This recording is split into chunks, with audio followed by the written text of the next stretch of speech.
I found that nothing in life is worthwhile unless you take risks. Nothing. Nelson Mandela said, there is no passion to be found playing small and settling for a life that's less than the one you're capable of living. Now, I'm sure in your experiences in school and applying to college and picking your major and deciding what you want to do with life, I'm sure people have told you to make sure you have something to fall back on. Make sure you got something to fall back on, honey. But I never understood that concept, having something to fall back on. If I'm going to fall, I don't want to fall back on anything except my faith. I want to fall forward. I figure at least this way I'll see what I'm going to hit. Fall forward. This is what I mean. Reggie Jackson struck out 2,600 times in his career, the most in the history of baseball. But you don't hear about the strikeouts. People remember the home runs. Fall forward. Thomas Edison conducted 1,000 failed experiments. Did you know that? I didn't know that. Because the 1,001st was the light bulb. Fall forward. Every failed experiment is one step closer to success. You've got to take risks, and I'm sure you've probably heard that before, but I want to talk to you about why that's so important. I got 3 reasons, and you can pick up your iPhones. First, you will fail at some point in your life, except you will lose. You will embarrass yourself. You will suck at something. There's no doubt about it. And I know that's probably not a traditional message for a graduation ceremony, but hey, I'm telling you, embrace it, because it's inevitable. And I should know. In the acting business, you fail all the time. Early on in my career, I auditioned for a part in a Broadway musical. Perfect role for me, I thought, except for the fact that I can't sing. So I'm in the wings. I'm about to go on stage, but the guy in front of me, he's singing like Pavarotti. He's just going on and on and on, and I'm just shrinking. I'm getting smaller and smaller. So they say, "Oh, thank you very much, and you'll be hearing from us." So I come out with my little sheet music, and it was Just My Imagination by the Temptations. That's what I came up with. So I hand it to the accompanist, and she looks at it and looks at me and looks out at the director and was like, so I start, I'm going to sing. I'm like, coming away with me. And I'm not saying anything, so I'm thinking I'm getting better. I start getting into it, running. They say, oh, yeah, thank you. Thank you very much, Mr. Washington. Thank you. So I assumed I didn't get the job. But the next part of the audition, he called me back. The next part of the audition is the acting part of the audition. So I'm like, hey, okay, maybe I can't sing, but I know I can act. So they pair me with this guy. And again, I didn't know about musical theater. And musical theater is big, so they can reach everyone all the way in the back of the stadium. And I'm more from a realistic, naturalistic kind of acting where you actually talk to the person next to you. So I don't know what my line was. My line was, hand me the cup. And his line was, well, I will hand you the cup, my dear. The cup will be there to be handed to you. I said, oh, okay. Well, should I give you the cup back? Oh, yes, you should give it back to me because you know that is my cup and it should be given back to me. I didn't get the job. But here's the thing. I didn't quit. I didn't fall back.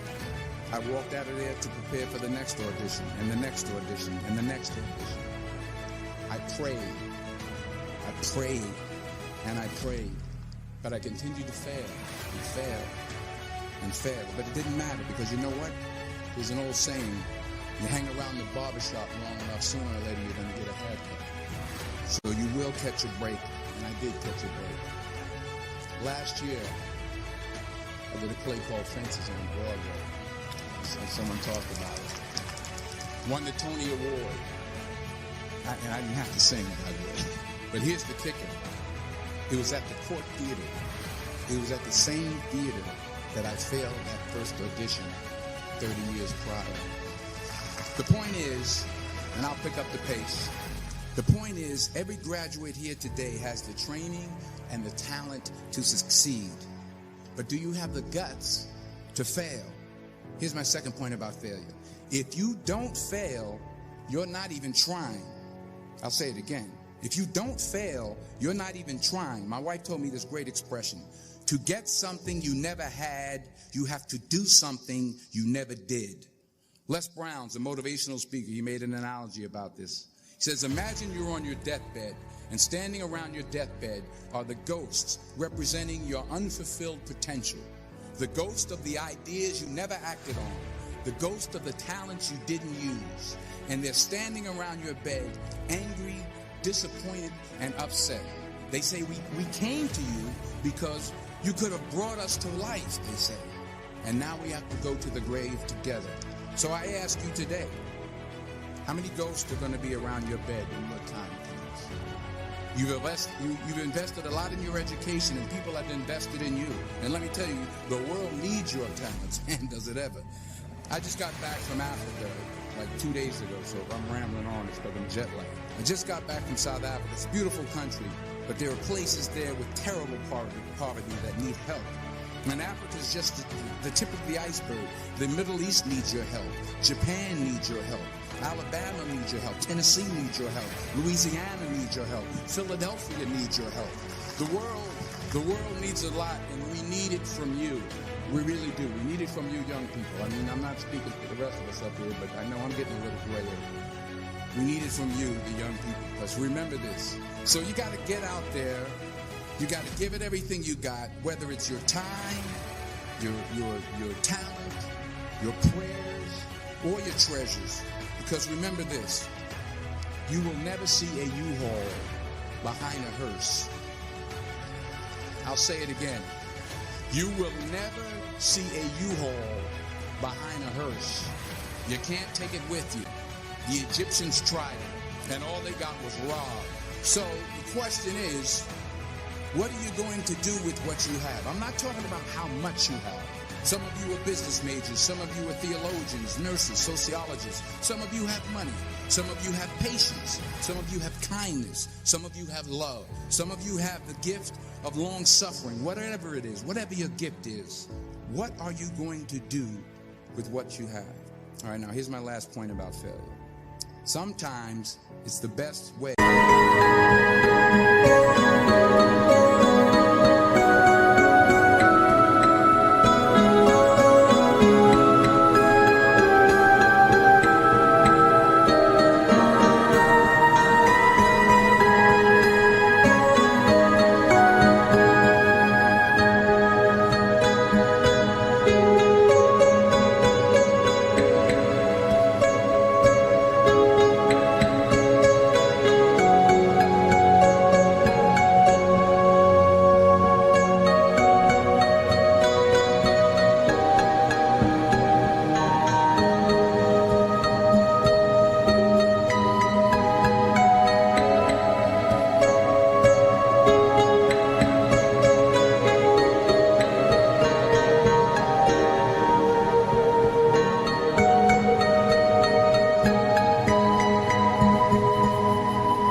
To figure out where you're going. Your life will never be a straight path. I began at Fordham University as a pre-med student. I took a course called cardiac morphogenesis. I couldn't read it, I couldn't say it, I sure couldn't pass it. So then I decided to go into pre-law, then journalism. And with no academic focus, my grades took off in their own direction. Yeah, down. I was a 1.8 GPA one semester, and the university very politely suggested that it might be better to take some time off. I was 20 years old. I was at my lowest point. And then one day, and I remember the exact day, March 27th, 1975, I was helping my mother in her beauty shop. My mother owned a beauty shop up in Mount Vernon. And there was this older woman who was considered one of the elders in the town. And I didn't know her personally, but I was looking in the mirror, and every time I looked at the mirror, I could see her behind me, and she was staring at me. She just kept looking at me. Every time I looked at her, she kept giving me these strange looks. So she finally took the dryer off her head and she said something I'll never forget. First of all, she said, "Somebody give me a piece of paper. Give me a piece of paper." She said, "Young boy, I have a prophecy, a spiritual prophecy." She said, "You are going to travel the world and speak to millions of people." Now, mind you, I'm 20 years old, I'm flunked out of school. In fact, like a wise ass, I'm thinking to myself, maybe she's got something in that crystal ball about me getting back into school next fall. But maybe she was on to something, because later that summer, while working as a counselor at the YMCA camp in Connecticut, we put on a talent show for the campus. And after the show, another counselor came up to me and asked, have you ever thought about acting? You're good at that. So when I got back to Fordham that fall, I got in and I changed my major once again for the last time. And in the years that followed, just as that woman prophesied, I have traveled the world and I have spoken to millions of people through my movies. Millions who up till this day couldn't see me. Up till this day, I couldn't see while I was talking to them. And they couldn't see me. They could only see the movie. They couldn't see the real me. But I see you today. And I'm encouraged by what I see. And I'm strengthened by what I see. And I love what I see. One more page, and I'll show you.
Let me conclude with this one final point, and actually the president kind of brought it up. It has to do with the movie Philadelphia. She stole my material. Many years ago, I did this movie called Philadelphia.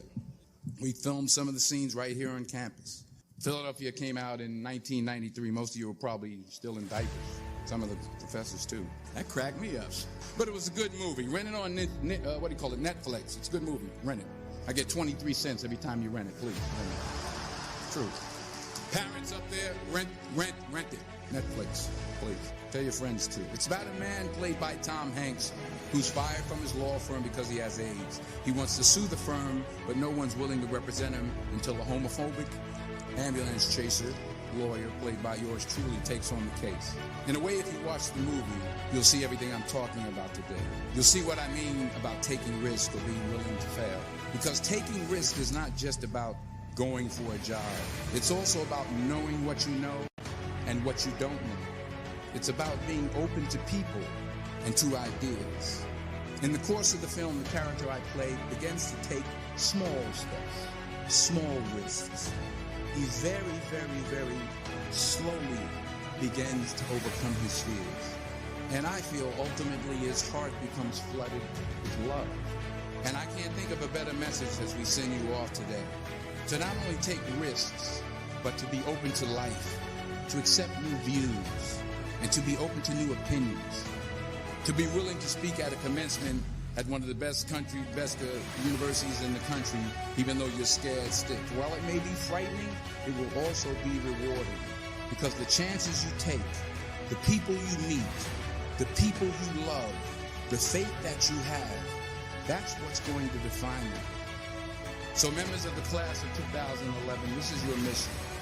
When you leave the friendly confines of Philly, never be discouraged, never hold back, give everything you got. And when you fall throughout life, and maybe even tonight after a few many glasses of champagne, remember this: fall forward.